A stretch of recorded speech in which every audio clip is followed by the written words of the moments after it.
Jæja, brúarhlaupið á Selfossi í 3. sæti við götuhlaup ársins. Sáttur? Hvernig kom ykkur út á óvart? Já, en við erum samt náttúrulega verið að leggja okkur fram sko og reyna að bæta þetta alltaf hverju ári, þannig að það er bara gaman að fá svona stimpil á það að sé að svona einhver bæting í gangi. Já, nú sko brúarhlaupið er svona gamalgrónar hlaup og það vita allir, þetta er frábær náttúrulega og slétt braut og mjög vel að þessu staði. Er eitthvað svona, hvernig hugsið hlaupið í ár? Eru þið að þróa hlaupið eitthvað eða hvað sjáu þið fyrir ykkur?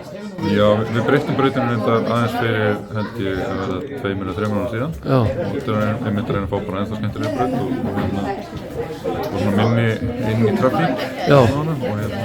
Þannig að við horfum alltaf, tökum alltaf verið svona hugsunum í gangin að reyna að bæta þetta og viljum gera betur á næsta ári. Já. Og hlaupið verður á sínu staði í ágúst, eða ekki? Jú, það ætti að vera, já. Heyrðu, frábært, til hamingju. Takk.